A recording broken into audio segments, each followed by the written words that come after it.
पुरुषार्थ कथा।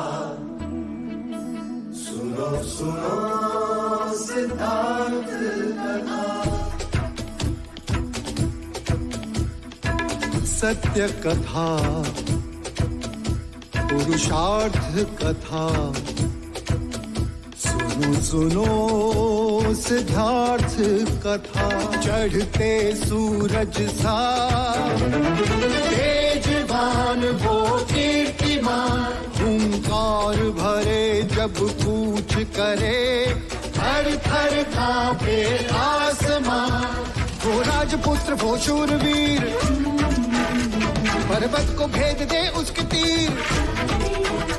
शांति का स्रोत करुणा की धार, गिरधर झरे मन से अपार।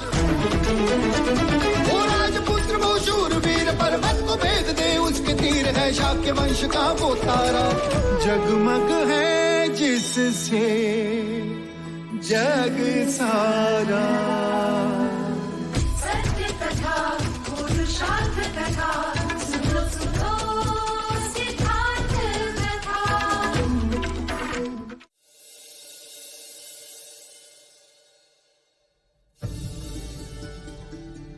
ये राजा द्रोणोदन, आपने हमारा देवदाह तो देख ही लिया। अब बताइए कि क्यों शाक्यों की राजधानी मानने से उसे विरोध किया जा रहा है। इस बात में कम है हमारा देवदाह आपकी कपिलवस्तु से? भाग्य में, भाग्य की कमी। अर्थात आप हमारे देवदत्त के भाग्य को ही ले लीजिए। आयु में सिद्धार्थ से बड़ा है, शिक्षित, शूरवीर है, परंतु भाग्य से युवराज का पद तो सिद्धार्थ को ही मिला। क्या मैं अंदर आ सकती हूँ? आओ यशोधरा, आओ। ये सारे पकवान मैंने स्वयं अपने हाथों से बनाए हैं मजले मामा। उत्तम। महाराज, आपने यशोधरा को क्षमा करके हमारे हृदय का भार हल्का कर दिया। और बताइए, महाराज शुद्धोदन के पुत्र का परीक्षा में प्रदर्शन कैसा रहा? षड्यंत्र रच के विजय हुए हैं युवराज। वैसे परीक्षा के पश्चात उन्होंने स्वयं को पूरे कपिलवस्तु के सामने डरपोक और रणछोड़ प्रमाणित कर दिया। वो कैसे? चीते का आखेर छोड़कर जंगल से बच्चे को उठाकर ले गए। वो तो हमारा देवदत्त था, जिसने चीते का सर काटकर महाराज के चरणों में अर्पण कर दिया। फिर तो ये बात शाक्य कुल में फैला देनी चाहिए कि उनका होने वाला सम्राट डरपोक है। सिद्धार्थ की जगह देवदत्त को ही सम्राट बनाया जाए, क्यों? क्षमा करें मजले मामा, पर अब अर्ध सत्य कह रहे हैं। क्या सिद्धार्थ ने एक बच्चे के प्राण नहीं बचाए? क्या सिद्धार्थ ने सारी परीक्षा प्रथम रहकर उत्तीर्ण नहीं की? आपको विश्वास नहीं होगा, परंतु सिद्धार्थ को कपिलवस्तु की प्रजा अपने हृदय में बसाती है। तारे की चमक को कोई लाख मिटाने का प्रयत्न करे, पर तारा चमकता ही है मजले मामा।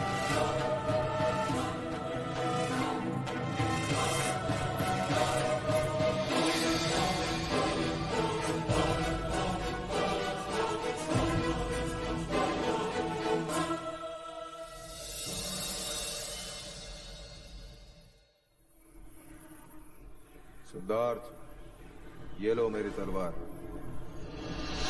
मेरी इच्छा है जब भी तुम्हें देखो एक क्षत्रिय की तरह अपने शस्त्र के साथ देखो। इसका भार मैं नहीं उठा सकता। सिद्धार्थ की आचार्य कौंडिन्य के साथ घनिष्ठता बढ़ रही है। ये उन्हीं की संगत और शिक्षा का परिणाम है कि सिद्धार्थ ध्यान की तरफ आकर्षित हो रहे हैं।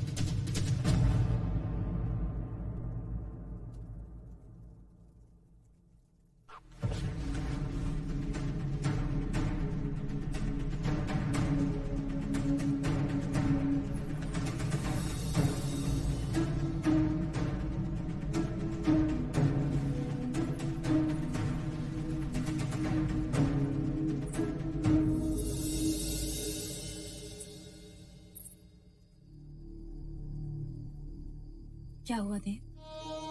नींद नहीं आ रही? हाँ, मन में इतना उद्वेग पहले कभी नहीं था देवी। मैं सिद्धार्थ को समझ नहीं पा रहा।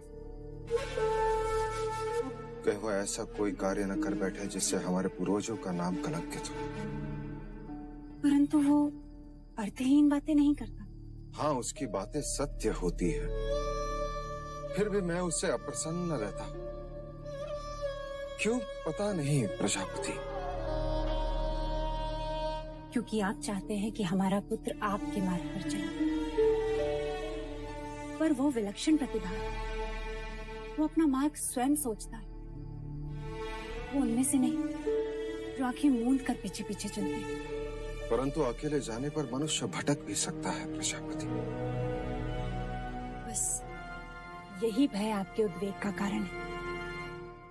यदि असित मुनि नहीं आते और सिद्धार्थ का भविष्य नहीं बताते तो ये भय कभी नहीं होता और आपको सिद्धार्थ की सभी बातें सहज लगती। सत्य कह रही हो तुम। उसकी बातें मैं सहज स्वीकार नहीं करता। क्योंकि आप उससे बहुत स्नेह करते हैं। वो कुछ अनुचित करता हूँ क्या? नहीं, पर मर्यादा से अधिक सावधानी भी कभी कभी संकट बढ़ा देती है। आइए देव।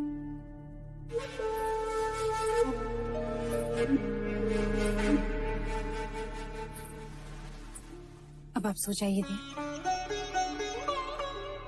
देव, नींद से बड़ा मित्र नहीं और उद्वेग से बड़ा शत्रु नहीं। कुछ बातें ईश्वर पर भी छोड़ देनी चाहिए, वो सब ठीक करेगा। आइए।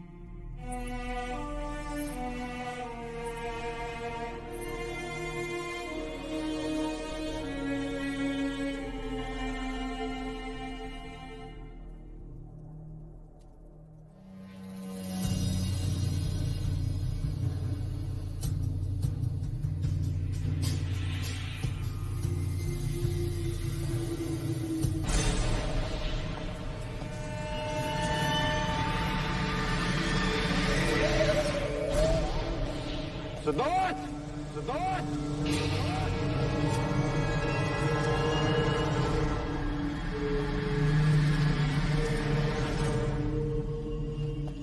सिद्धार्थ!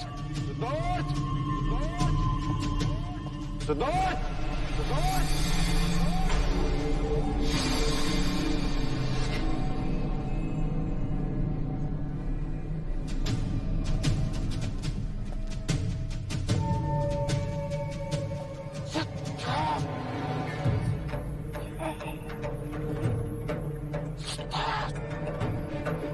तेरा पुत्र सन्यासी बने, सन्यासी बने।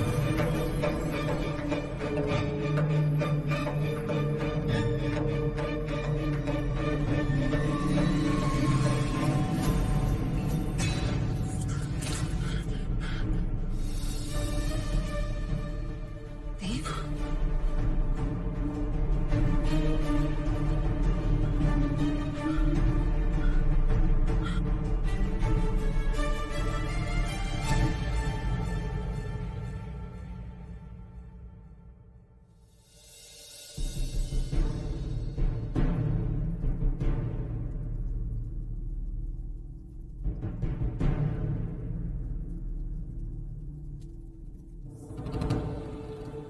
महाराज,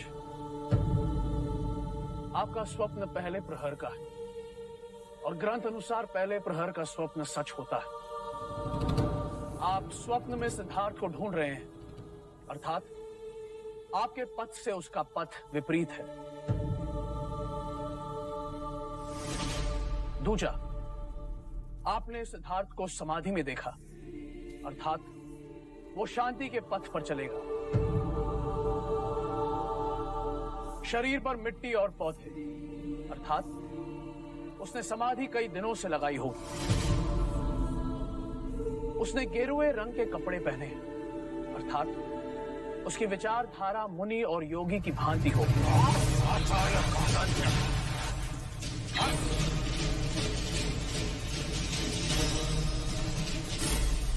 कृपया शांत हो जाइए महाराज। महाराज विचलित ना हो। पहले प्रहर के स्वप्न सत्य होते हैं,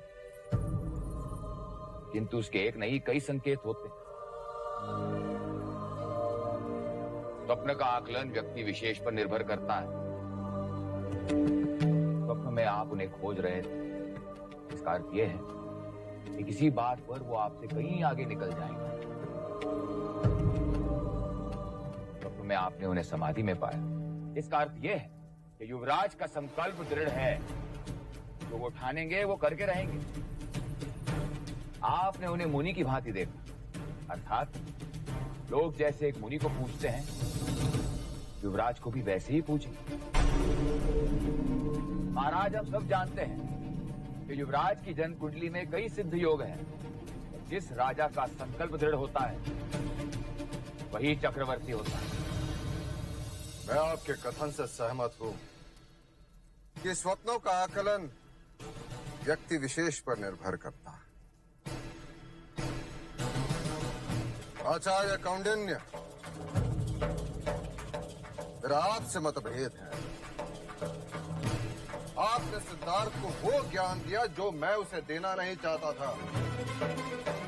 आपने सिद्धार्थ को अहिंसा, ध्यान और मृत्यु का ज्ञान दिया, वो उचित न था। कुलगुरु वाचस्पति ने सच कहा महाराज। आकलन व्यक्ति विशेष पर निर्भर करता है। जो बालक 8 वर्ष की आयु में सारे शास्त्र कंठस्थ कर लेता हो, उससे क्या छुपेगा। महाराज, वेदों और शास्त्रों में जगह जगह पर जीवन, मरण, मोक्ष, मुक्ति का उल्लेख है। केवल इन उल्लेखों और उपदेशों से कोई सन्यासी नहीं बन जाएगा। अब तक शमशान वैराग्य की भावना उनमें नहीं हुई, क्योंकि उन्होंने अब तक किसी भी मनुष्य की अथवा अपने स्वजन की मृत्यु नहीं देखी। उन्हें मनुष्य रोग की अनुभूति नहीं हुई है। और रही बात अहिंसा और ध्यान की, तो अहिंसा उनका स्वभाव है और ध्यान उनकी रुचि।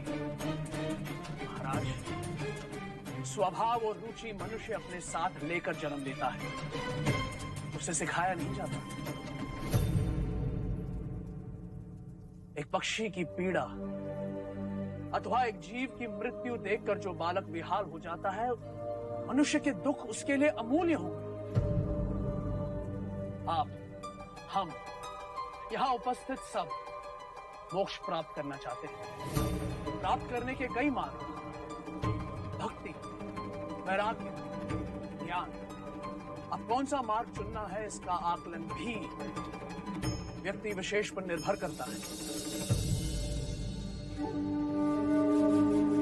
फिर भी यदि आप सब गुणी जनों को मेरी शिक्षा प्रणाली अनुचित लगी हो, तो मैं क्षमा चाहता हूं। महाराज, मुझे यहां से जाने की अनुमति दे दीजिए।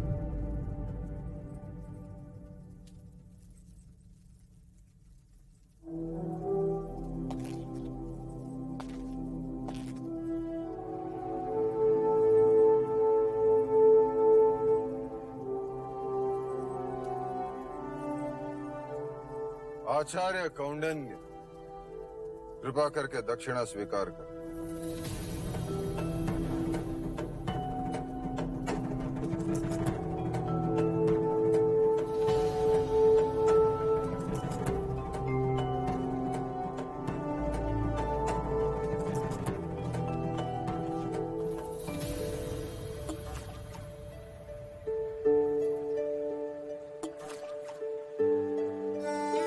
ऐसा क्यों होता है चन्ना? जब मनुष्य के जीवन में कोई साथ आता है तो उसे खुशी होती है, और जब छोड़कर चला जाता है तो ग्लानि। देवी गोपा के जाने का दुख है आपको?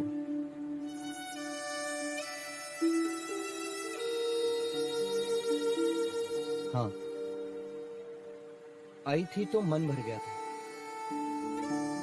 गई तो मानो कुछ खालीपन, जैसे आंख खुलते ही स्वप्न अदृश्य हो जाता है। अब मैं क्या कहूं युवराज, इस प्रश्न का उत्तर तो केवल आचार्य कौंडिन्य दे सकते हैं। मन के विषय में वो अधिक जानते हैं। हाँ, परंतु वो तो सवेरे से ही दरबार गए, न जाने कब लौटेंगे।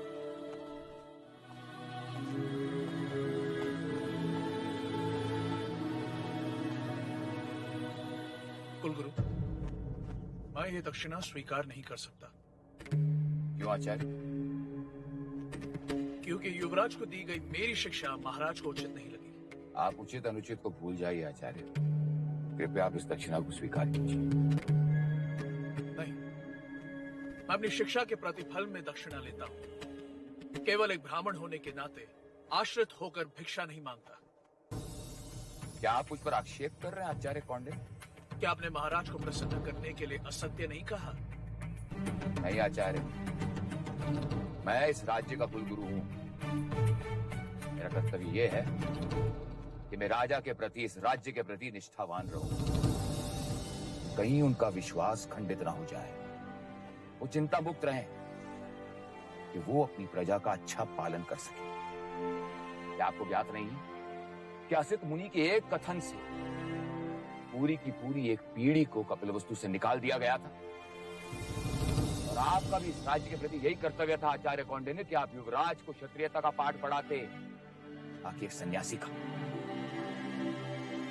कुलगुरु, आत्मा भाग्य को साथ लेकर आती है। आपके अथवा मेरे कहने से कोई सन्यासी नहीं बन जाता। मैंने युवराज को वो प्रत्येक शिक्षा दी है जो एक गुरु को अपने शिष्य को देनी चाहिए।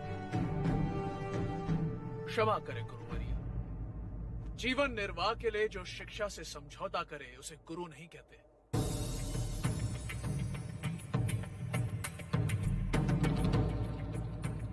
पर महर्षि वाल्मीकि और सांदीपनि की तरह मुझे भी इस बात का सदैव अभिमान रहेगा कि कुछ वर्ष मैंने आने वाले युग के युग पुरुष के सानिध्य में बिताए और वो मेरा शिष्य था।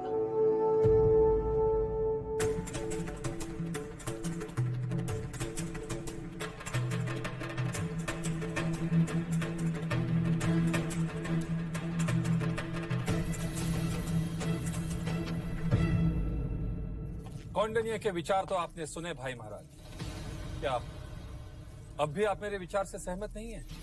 अब हमें आचार्य कौंडिन्य के वानप्रस्थ होने की इच्छा पूर्ण करनी चाहिए। आपका क्या सुझाव है कुलगुरु वाचस्पति? राजन, उनके विचार और हमारे विचार भिन्न हैं। अर्थात आपका भी ये मानना है कि आचार्य के वानप्रस्थ होने की इच्छा पूर्ण कर दी जाए। परंतु महाराज, उनका रिक्त किया स्थान कोई पूरा नहीं कर सकता। और मैं शाक्यों का सिंहासन रिक्त नहीं रख सकता अमात्य। मैं सिद्धार्थ को सन्यासी बनते नहीं देख सकता। यदि युवराज के हित को देखा जाए राजन, तो कौंडिन्य की इच्छा को तुरंत पूर्ण करना चाहिए। युवराज वन में जाए या ना जाए, परंतु आचार्य कौंडिन्य को वन में जाना ही होगा। सिद्धार्थ! सच कहते थे आचार्य कौंडिन्य। कभी कभी आंखें खुली होते हुए भी मनुष्य बेध्यान हो जाता है। ऐसे कैसे? देखो, हम निकले थे महल जाने के लिए, परंतु पहुंच गए नगर द्वार। ना क्या हो गया? भाई लोगों से क्या हो गया? क्या हो जाने? कुछ बोलिए तो सही। हमें तो ठीक से क्या हो गया? बोले क्यों नहीं रहे? जागिए ना, कुछ बोलिए तो। क्या हो गया? ये नहीं रहे।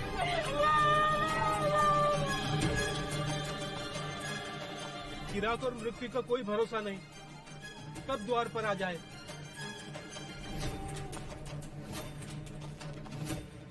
अरे वो देखिए, युवराज आ रहे हैं। युवराज! अगर युवराज ने इनके मृत शरीर को देख लिया तो क्या होगा? हमारा तो नगर निकाला हो जाएगा। देखो, हम ऐसा बर्ताव करते हैं जैसे कि कुछ हुआ ही ना हो।